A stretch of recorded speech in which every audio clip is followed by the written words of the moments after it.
My next guest is Yaritza Villalba. She has 10 years of experience in education. She started her career teaching social studies to high school students in Bedford, Brooklyn, New York. She has also developed numerous curriculum materials and conducted a variety of professional developments. She is currently a lead teacher of an alternative high school in Bedford in New York City. She's teaching overaged and undercredited students history through a critical lens. Her overall mission in education is to provide teachers and students with an array of strategies and materials to assist them in the educational process. Welcome to the podcast, Yaritza. Hey, I'm so excited to be here today. Well, tell me a little bit about a time when you were in the trenches, because I know you help a lot of students who, have been there, and you're helping them kind of get out of the trenches. But are you using a lot of your own experience from being in the trenches to work with your students? So I'm actually still in the trenches. I know that on social media and even with speaking to some of my colleagues, Mm. they always state we're all a first year teacher. Yeah. I hate that line. I'm not a first year teacher because I feel like, as a first year teacher, I knew nothing about teaching. And Hmm. I feel like I know enough to realize that it's time to adapt to changes. Hmm. But I believe that, my experience with teaching came a lot about, well, it is what it is because of how I was raised, but also my experience in school itself. I always tell people that, I am a L. My first language is Spanish. Hmm. And just being able to sit in different classes because people assumed that I didn't know things is kind of similar to what teachers are dealing with now. Hmm.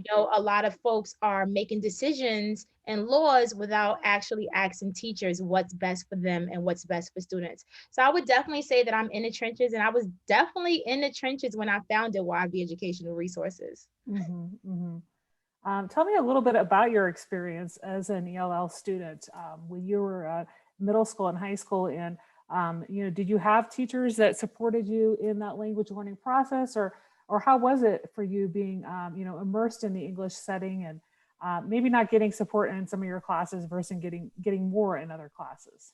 So believe it or not, I started elementary school in an L class. I had a teacher who I believe she was my teacher from like first to fifth grade, in a Hmm. sense that I was seeing her like daily.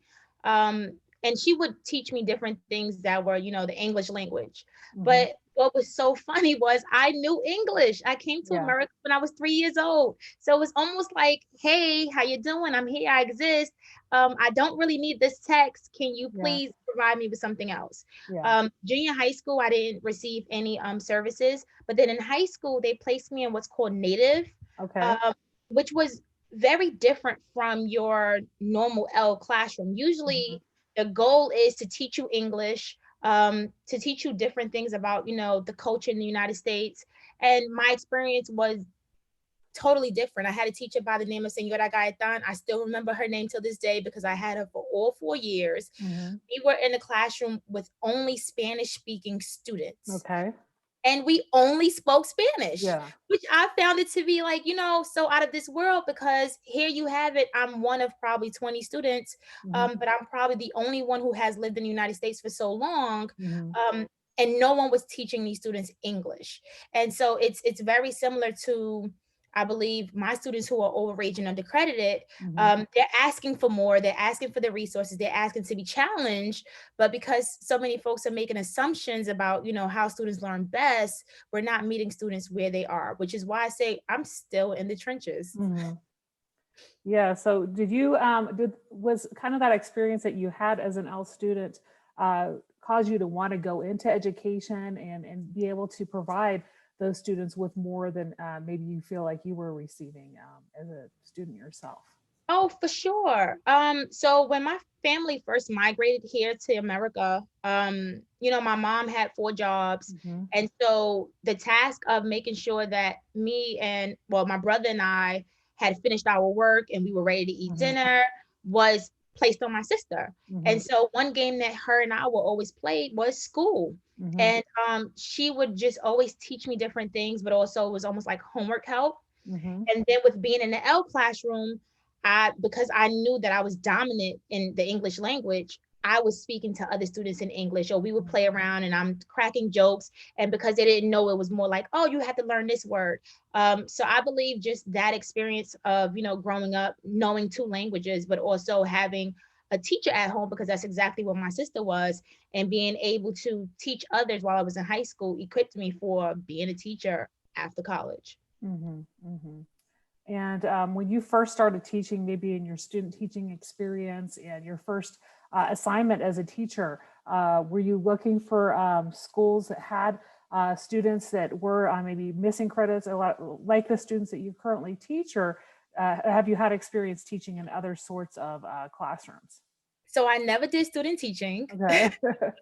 Um, what happened was I went to my old high school. I, Mhm. I went to actually visit my mentor, and having a conversation with him.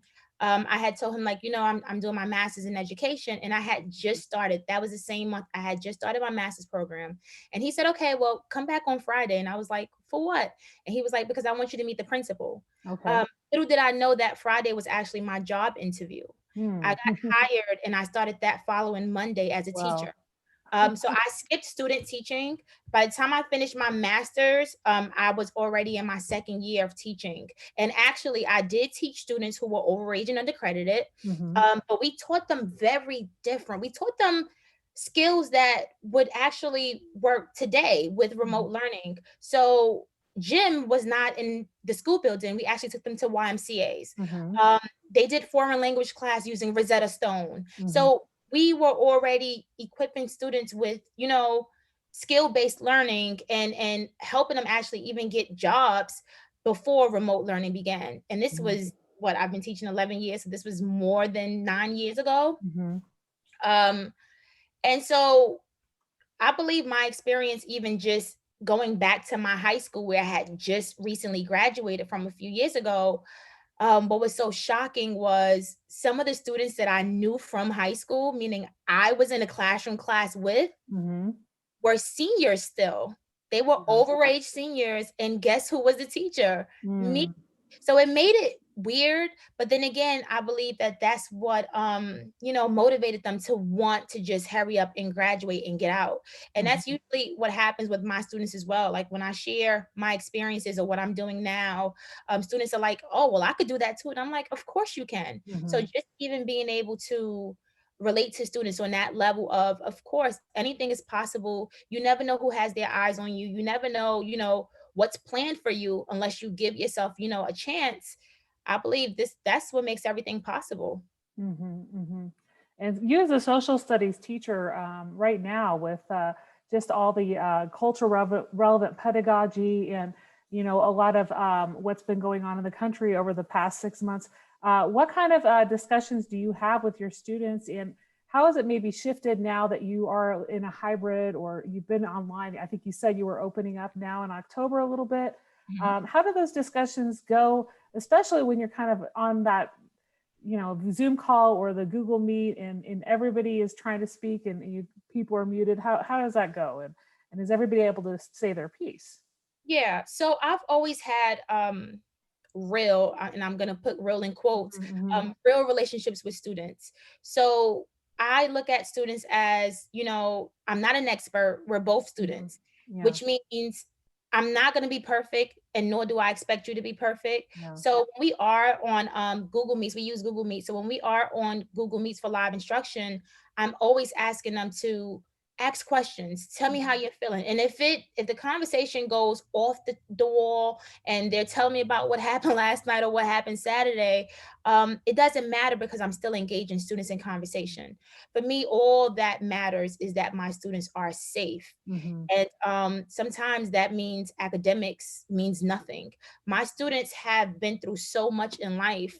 And I have students who have been impacted by COVID. I have students who are impoverished. I have students who live in shelters. I have students who use drugs, who have been in jail. So their experiences are very different from your average student. They Mhm. have already experienced what some adults would never experience in their lifetime. And so just being able to have realistic conversations about, what's your next move, or okay, you weren't able to do the assignments because you were probably in jail, or you had to babysit. So now what's our next steps? I've learned to push aside academics and worry more about the social and emotional learning aspect. Mhm. And then with culturally responsive teaching, that is what I do. Every day it's, how do I create something that's going to benefit my students in the long run? Mhm. So I follow my own curriculum. I've always made my own curriculum. I've always designed my own interactive notebooks. We don't use textbooks in my classroom. We never have. And a big part of that is because I need to meet my students where I am, Mhm. well, where they are. Sorry, and textbooks don't do it. Mhm. So with hybrid learning, yes. So we went face to face last week, Mhm. and believe it or not, I only had one student come in face to face. Oh wow. So what we realized as a school was, when students did not sign up for remote, we believed that it was because they knew that New York kept pushing back the Mhm. start date. And so now we have it where a lot more kids have signed up for remote. I guess now that they understand that they have to actually come inside the building, Mhm. um, they don't want to do it, which Mhm. is perfectly fine, because most of my students work during the morning and during the day anyway, which means they're doing my work in the middle of the night. I still receive messages at 11:30 or 2 o'clock in the morning saying, "Hey, Miss V, I need you to Mhm. unlock this, or can you explain this?" So it works. I believe that by next month, all of my students will be remote. Mhm. Okay. So that, it works a lot better also, as you said, with their schedules and Yep. getting those credits. And are you teaching several students, maybe if you teach different sections of history? So do you have some students who are in several of your classes, maybe because they need the US history and the world history?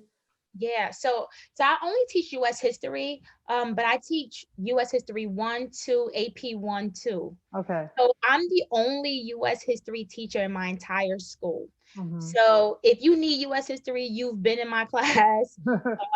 If you've because we do take mandated state exams. So if you've passed the regions but you need a credit, you'll still be in my class. Mhm. If you need the advanced placement exam, guess what? You're still in my class. So Yeah. I've had students who've had me twice, which I do now. They have me for like US 1 and AP 2 or something like that.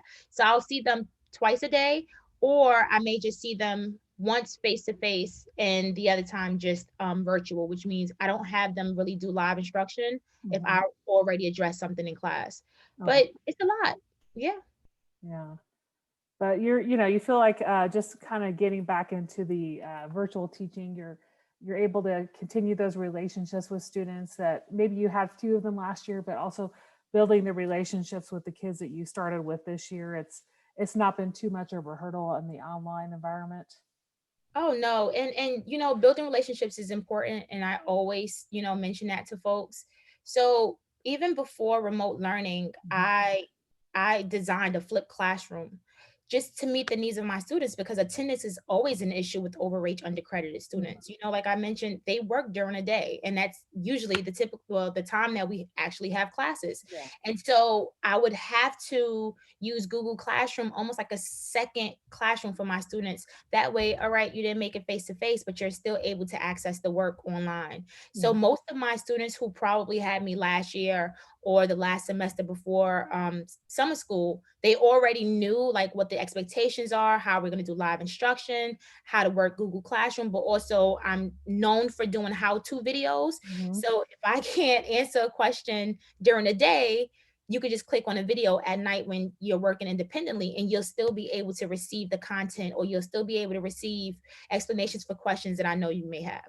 Mhm. Mhm. So since you've been teaching that content for a while now, you can anticipate what kind of questions students will have. And Yep. that's great to have that there so they're able to access and know what to do. And as you said, having that prepared and having been using that type of model for a while, so kids can work on their own to accommodate their schedules. It doesn't really it's not so much difference for you now with the remote teaching model. So that leads us a little bit into your educational resource a company and how you got started with YV Educational Resources, and kind of what led you into putting the materials online and helping teachers out through sharing of resources. Mm-hmm. So I founded YV Educational Resources about 2 or 3 years ago, and it I wouldn't say it was by mistake. It was just more of, I never assumed or never thought that I would have a nonprofit. Mhm, Um, but we were buying into another program. I don't want to mention it, mhm. but I felt like the program didn't meet the needs of my students. So Okay. what I would do is, I would take whatever materials they gave us and I would just redesign it to meet the needs of every single student in my class. And Okay. what that meant was, if you gave a rubric and I didn't feel like it was holistic, I would recreate it. Or I would recreate it in a way where students could actually use it to assess themselves. The vocabulary wasn't meeting the needs of my students. It wasn't in different languages. It didn't have like a word bank. And these are things that my students need the most. Mhm, I have students who, if you put something there and it's 10 different vocabulary terms that they've never seen before, then they may get frustrated. mhm, And so what I did was I redesigned a few of the resources and I reached out to the program and I ended up, meeting one-on-one with the woman who was responsible for the program. And at first she loved my ideas. She actually wanted to work with me. And then about a few weeks later, I received an email basically stating, she loved the ideas, but she wouldn't, partner with me, but she wanted to still use my resources. Obviously, that became an issue because I felt like what I designed was to help everyone out, mhm, and she wanted to make money off of whatever I designed. And so that's why I created a nonprofit. I believe that teachers deserve to get the resources that they need without having to pay $500, $800 for a webinar mhm, that's only 2 days or one day and get a binder. mhm, Um, where the binder doesn't meet the needs of every student. It's not, multiple entry points for learning. So when I created YB Educational Resources, it was just that. It was, how can I continue to create resources that's going to help students all over the world and not charge teachers for it? mhm, mhm. So, do you focus mostly on students, who are in high school or middle school and social studies, or are the resources for multiple grade levels and multiple subject areas? So the resources are actually for multiple grade levels and areas. We talked about, well, prior to remote learning, I did do writing workshops. And what I would do is, say, for instance, I created a strategy and it was like a diary strategy. I Hmm. would learn ways that I could infuse it in science, math, history, and phys ed. And so every strategy that I create, I always try to see how I can implement it in a different subject area, Hmm. but also how can I take away some activities and recreate some for like the lower grade levels. So Hmm. a lot of the activities on YB Educational Resources can be used cross curricular, but also throughout great different grade levels. And I've actually had even elementary school teachers use some of my strategies because the projects are culturally responsive projects. Hmm. So it's aligned with not only our communities, but also the times. It's current events. These are things that kids need to be privy to. Hmm. Hmm. So, have you also been leading some Twitter chats? And, I was going to ask you a little bit about, you have the Teacher Success Summit happening October 19th through 23rd. So, is this a new summit that you haven't put together before? And how did you get all the planning in place? And are you working with other educators on this? So it's actually not my summit. I was asked a few months ago by Chuck, who's responsible for the Teacher Success Summit, if I would present on parent engagement. Hmm. He followed me on Twitter, and I guess I stood out. And he asked me if I would be willing to share my strategies and resources with teachers from around the world. Hmm. And of course, I said yes because that's my true belief. And so what we did was I created a presentation for teachers, Hmm. and then they'll get like even a surprise bonus. I won't tell you what the bonus is just in case people listen to this before. But they also get a surprise bonus. He's done this before, so it's not the first of its kind. He has done it.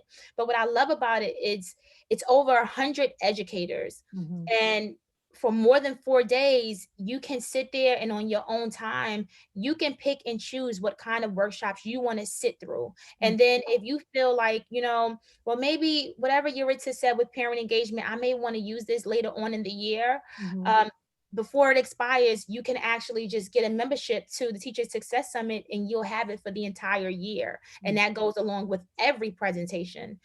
So I believe that Chuck did is a great idea. Also because it's allowing teachers to have access to strategies and pedagogy right at their fingertips. You know, sometimes some of the best workshops, like I feel, is like while I'm at work. So Mhm. while I'm teaching, I feel like someone else is doing a workshop that I may need help in. What's so great about the Teacher Success Summit is you can view it on your own time. Yeah. And this is then, are they doing some live sessions then during October 19th through 23rd? And then is it available for a certain time for free? And then you pay the membership to access whenever?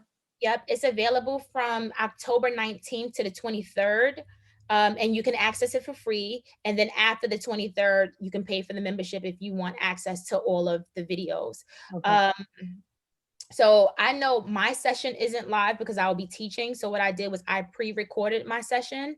Um, but I do believe some folks are doing it live, but mostly everyone, I believe perhaps recorded their sessions. hmm hmm Yeah. Let's talk a little bit about your business model with YB Educational Resources and how you were maybe serving the clientele prior to the pandemic and what kind of resources they were looking for as opposed to afterwards. We talked a little bit in the pre-chat about you didn't do any virtual workshops prior to the pandemic and that you were going to create a local library group. And tell me a Mhm. little bit about what the library group is looking like now and what you're planning on doing locally. So prior to the pandemic, I wanted to create relationships with the Brooklyn Public Library. So I wanted to remind people that we still had resources at our fingertips, and they were actually on the corner of mostly every block here in Bedford-Stuyvesant, Brooklyn. My neighborhood library is Macon Library, and so when I did my first teachers writing workshop, I wanted to do it directly in the library because I wanted to show people, hey, this is still open. It Mhm, still has books. It has up-to-date computers. Some folks still don't believe in library cards, but I still believe in it. mhm, And this is a good way for you to see, you know, the differences that it makes when you take kids out of one environment and place them in the next where they can be more comfortable with learning. mhm, So I did the writing workshop there. And then it was in hopes of constantly moving around and shifting where the workshops would be, but all in libraries. mhm, So once everything opens up in New York, I'm still going to use the Brooklyn Public Libraries mhm, because for me, this is our community, and everything that I do is about how can I benefit the children of Brooklyn. mhm, So with those partnerships, basically what I would do is, I would sign a form. I will let them know when I needed the workshops. I will let them know that I'm providing breakfast and everything else, and they could actually attend the workshops as well. So mhm, we had it where even the staff from the library attended the writing workshops. The writing workshops were designed for parents and for teachers. mhm, And I did different strategies with how you get kids to be engaged in writing, and that was across the curricula. So it was in math, it was in science, it was in physical education, and mostly, shining a light that students can write in every subject area as long as we create activities that are engaging enough to make them want to write. mhm, mhm, So that was the workshop that I had done before. And you mentioned, how remote learning shift that approach. It definitely did. I never did any virtual workshops prior to remote learning. Um, but on Twitter, at one point I noticed a lot of teachers were needing assistance and they needed help. And sometimes you look on your timeline and you're just like, oh, this looks negative, negative, negative. And I took it as, all right, Yaritza, you have the platform to be able to help. So how are you going to help? And so I first posted a question and I said, if I offered a 3 series workshop, how many of you would come? And people were like, oh, put me in there. I want to do it. And then I tweeted out again and I said, I want to do a workshop focusing on how to engage students using Flipgrid. And mhm, people were like, let me know the dates, let me know the dates, let me know the dates. So I was just like, okay, now I have to step back and plan it. And so I was like, okay, what are the 3 areas that people need the most? Teachers need to know about SEL. student engagement, and of course, parent engagement. And then I had to think about, when do I want to offer this? I felt like parent engagement needs to be offered in September because that's right when school typically starts, especially here in New York. Mm-hmm. While, student engagement could be in August, and then SEL, which is for me the most important because it's for every subject area and it should be done daily, has to be first. Mm-hmm. And then because I focused on Flipgrid, I said, oh, I could just add one more thing. Let me put the cherry on top of this and let me make it culturally responsive teaching. Mm-hmm. What I didn't realize was we would have so many teachers sign up. I just thought, okay, here's a few of my friends who are saying they want this. So once we noticed, and they were free workshops, Mm-hmm. and once we noticed that, I believe with the first workshop we had over 175 people sign up. I Wow. reached out to Flipgrid, I reached out to Peer Deck, I reached out to Wakelet, and those organizations I asked them to actually donate swag. Hmm. And so what I did was I gave away YV educational resources swag. So we got like notebooks, we got stickers, we got pens, shirts, hats, teddy bears. I have to send you some swag. And I mixed that in with the swag from Flipgrid and Wakelet and Peer Deck and sent those out to people. So I would even do gift giveaways and surprise giveaways. And then for the next, I started to think about how much students don't have devices. Mm-hmm. And then just the notion of, if I give you a device and I expect you to just know everything about it, am I truly being authentic and realistic with my approach? And my answer was no. And it was no, because I felt like when remote learning first began, we assumed as educators that because students use their cell phones to, get on Facebook or Instagram, we assumed that they knew how to upload documents and upload videos. And so I took a step back and I figured out, okay, let's start an initiative. And so that's how I came about with the Tech for All initiative. And we're still raising money for that in hopes of giving away 50 Microsoft Surface Pros for students in the neighborhood. And also that's followed by 6 weeks of training. So I've had some ed tech folks from Twitter, because that's where I meet everybody, actually do how-to videos in different languages for students. And it'll expose them to knowing how to really use the Surface Pros, but also it will be homework help as well. So if a student can't make it on a Saturday, I'm actually going to make myself available every Tuesday at the public library to help after school. Yeah, no, that's so great that you're able to partner with these just these different professionals who are able to help out with these workshops, helping out with these Twitter chats, providing you with the swag, getting people involved, kind of, starting small, but then reaching out and then grabbing, anybody who's willing to help out Right. and help, providing things for students. So, this kind of, it's really grown over the past several months, correct?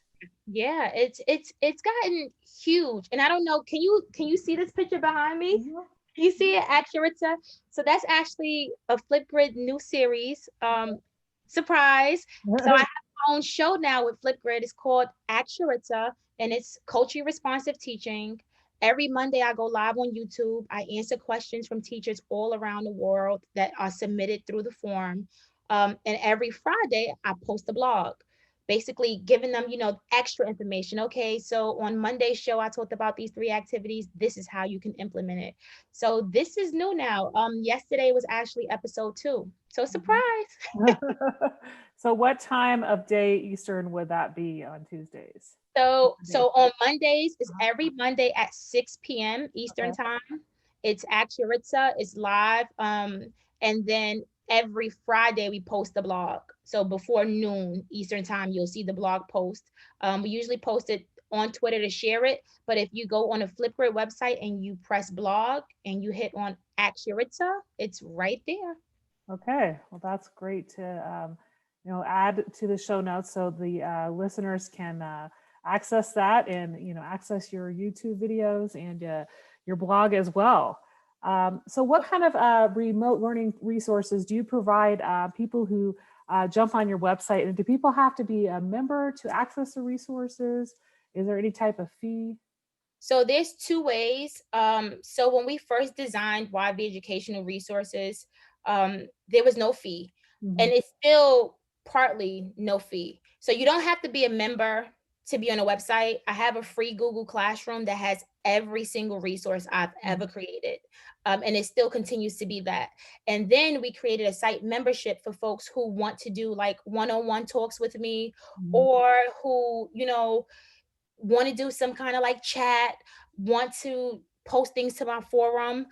We created that differently because we realized that there were some folks who they were in my DM, or they were sending me emails, and it was just like, can you help me one-on-one? Mhm. And at one point I realized I'm saying yes to everyone, Mhm. Mhm. and it's like I'm pulling away from what I really wanted to do. And Mhm. so I decided to just separate it, but they still have access to every single resource.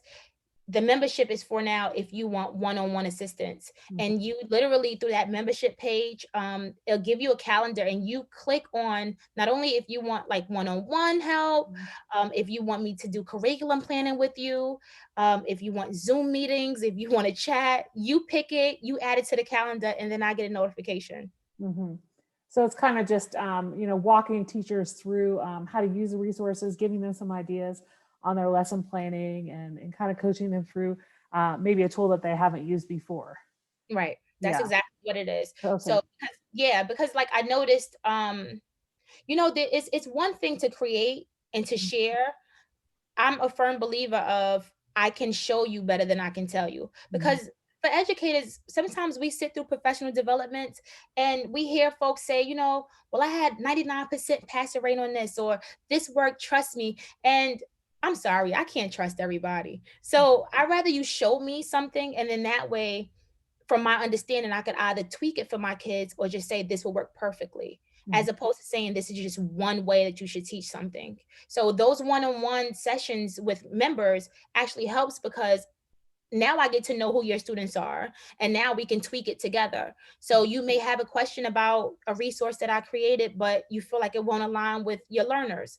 With that one-on-one session, now I'm sitting down with you and I'm saying, okay, let's take this out, but let's put this activity in. So Mhm. it actually works. Yep. Mhm. You also have a hashtag Rethink Learning chat that took place in August. Is that also going to be an ongoing chat, or was that a one-time event? So that wasn't my chat. I was a featured host. Okay. Most of the things on Twitter, I say yes to like everything. Ah. Barbara Bray, she's the bomb. She had asked me, could I be a guest host? Okay. And once she said I could ask my own questions, I said, oh, for sure. So that I actually did it once, but we're gearing up to do a podcast as well, a podcast interview with next steps. So you'll see me on Twitter, especially if you follow me. We have a whole bunch of chats coming up. I've agreed to like a whole bunch of Twitter chats. I had to look through my planner to know which one is next. But I'm always saying yes, because I feel like, even if I could just say 2 lines or 5 sentences or ask 10 questions, I'm helping someone. Hmm. Hmm.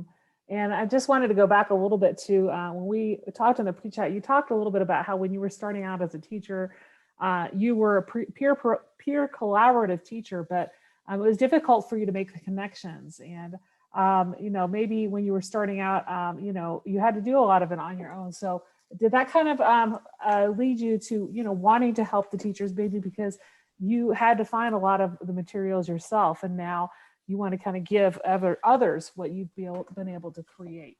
You hit the nail on the head. Yeah. Uh, you know, I feel like, and I'm human, Yeah. right? And I feel like sometimes when people know that you work hard or you're very like innovative, Hmm. it's like they just expect for you to just create, create, create. Hmm. And when I first became a peer collaborative teacher, I was already collaborating with teachers prior to that. So the collaboration part was the easy part. Hmm. Um, knowing I believe knowing who to collaborate with, Hmm. not feeling, a type of way if someone didn't want to collaborate was what I struggled with the most. Hmm. Because I felt like, hey, I created something so awesome and it works and the kids are loving it and you have the same kids, so I think you should try it. What I realized was not everyone is the same. And the teachers where I worked didn't really take me serious. And Hmm. a lot of that also dealt with one, I'm almost one of the youngest there. And two, it's almost like, why would I listen to her if they've paid someone else $800 to give us this PD? So I was also struggling with that. So making connections with teachers was something that I had always struggled with. But it was so crazy, because once I started connecting with teachers around the world, I realized that it wasn't really that I struggled with making connections. Mm-hmm. It was just some folks didn't want to connect. Mm-hmm.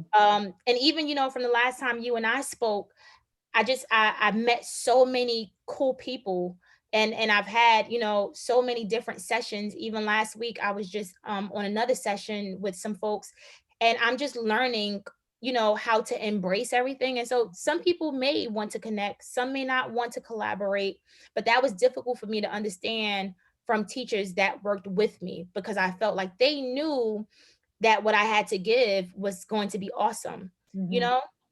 And that's a message that I would tell any teacher. Sometimes, you know, you know what you're doing is awesome, and you know what you're doing is great. And sometimes people just may look way beyond that. And don't take that as a, like a downfall or give up. Actually embrace that and know that someone else out there is going to love whatever it is that you're creating. Mm-hmm, mm-hmm, mm-hmm. Yeah, and I think what you've done is you've taken that, that you had something to share, right? Somebody might have told you when you were just starting out, well, this is great, and I think I like to use it. And a lot of people maybe just really don't think what they have created maybe should go beyond the classroom, right? Or that they want to keep it to themselves. Like you're saying, a lot of people don't want to connect, and that made me think of during the when we first went to the pandemic emergency teaching, right? That a lot of these teachers were set in their ways, right? And they didn't really branch out ever for the past several years, and those were probably the hardest. Those who had it hardest in using different resources, right? Because everybody was having to rely on things that others were sharing at that time. So It's I so think true. being willing to share your materials, being willing to collaborate with others, and also having the faith that what you've created is something that not only your students will benefit from, but other teachers' students will be able to use, and they can tweak it to serve their students best. But that's kind of what we all do in education. We're all taking a little bit of ideas from everybody, and you're like I am, just attending all those chats and those conferences, and finding out best works for us. And I think Twitter is a great place to connect with others. Like you said, you're getting all these tech connections. You're getting people to help you out for your workshops. So you've taken it and you've run with it. Thank you. So you talked a little bit also for anybody who wants to maybe start sort of a nonprofit. You said for the planning part, it was pretty easy because you had somebody who was able to help you with the budgeting your site, the Mhm. finance and the marketing. Mhm. But then what was hard for you was deciding what to release, maybe deciding how to structure your site. So what advice would you give to somebody who's wanting to maybe put some of their materials out there, or getting started, being an edupreneur Mhm. in this day and age where there's so much that people can share and that might have something to add to the bunch. So what I would say is, take yourself out of the equation for a bit Mm-hmm. and look at your material as if you're on the outside looking in. Mm-hmm. So when I first began, I had difficulty deciding not only what would I put up, but how much of it I should put up. Okay. And like you said, like we're so used to creating our own stuff, but also going to different workshops. And so by the time you finish sitting down and you're really creating, you're like, oh, this is the best. Mm-hmm. Um, and then the reality check is what works for you may not work for everyone else. Mm-hmm. And so I had to sit there and sift through not only what I had created, but also calm and tame my brain down, because I was already trying to create other things before things were even put on the website. So what I would say is look at whatever you've created and ask yourself, would this work in any classroom setting? Mm-hmm. And so when I try to design activities, the first thing I ask myself is, Yaritza, would this work in math or would this work in science?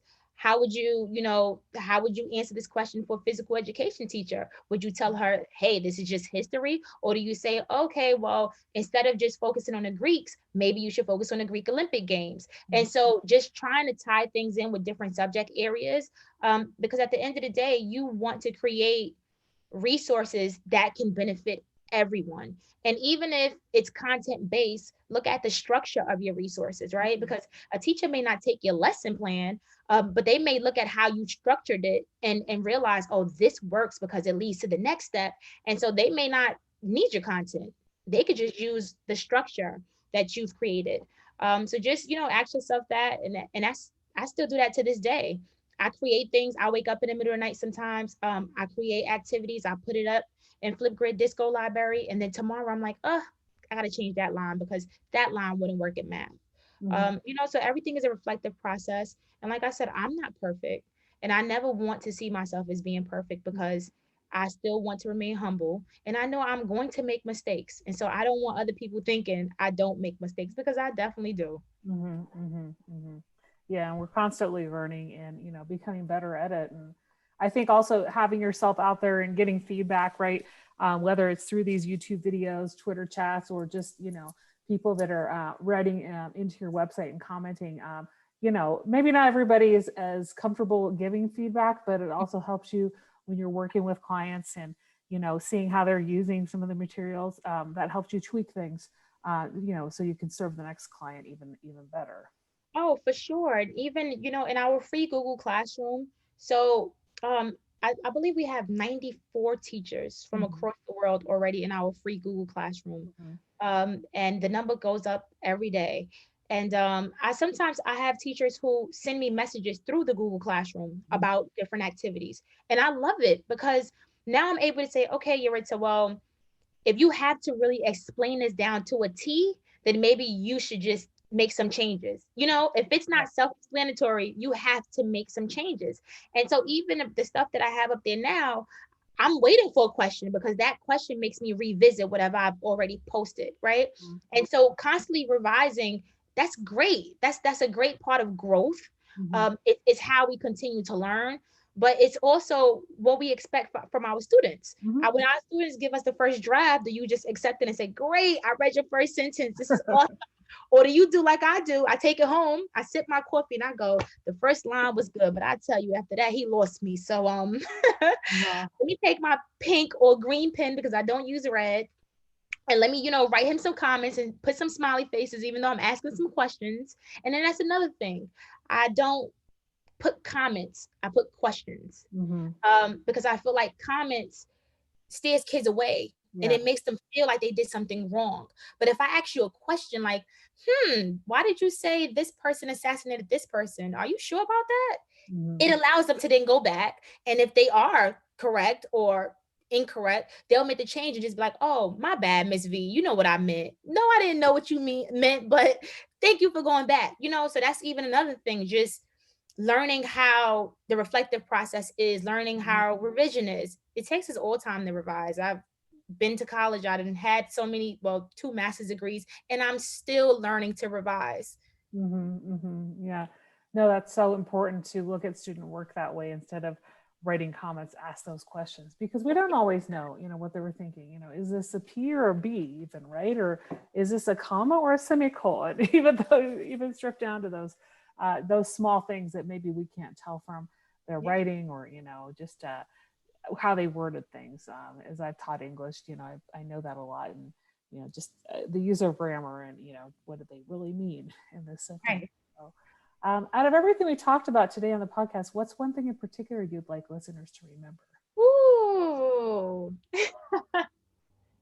um, as educators, we're constantly learning. To me, that's the most important aspect of teaching. I feel like, when the program didn't take my idea, yes, it hurt my feelings.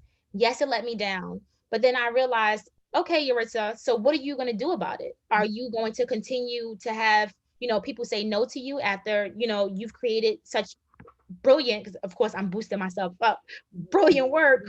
Or are you going to take it and make sure that it reaches the masses? Are you going to continue to share? And that's what got me here now, sharing, the idea of, okay, I tried to hand you something in your hand, you didn't take it, you didn't want a partnership, you just wanted to have it for yourself. And now I'm giving it to the world for free. So just, keep learning, don't doubt yourself. Mhm. And if you do, give yourself an explanation as to why you're doubting it. Just don't say, let's not do it. You owe yourself an explanation just as much as you owe anyone else. Well, in education, an explanation for why you make some decisions, especially with curricula and seating now, because that's like the big thing, right? Seating and using certain anti-disinfectant. So just, we're constantly growing. Reflect, revise, be honest with yourself, be authentic with yourself, and most importantly, just be transparent. Yeah, I think those are great words to live by. Where can people find you online and connect with you? So my Twitter is at INC_YV. Also, if you use the hashtag #AskYaritza, you can definitely find me as well. You can find me on Flipgrid as one of the inspiring educators. My email is yvresources@gmail.com. And also, you can ask me any questions on yveducationalresources.com as well. Okay, well, it's been so great to talk to you today about everything that you're doing to help other educators out and the work that you're doing and connecting people with those tech resources. It's been a pleasure having you on the Out of the Trenches podcast today. Oh, thank you so much. This was awesome.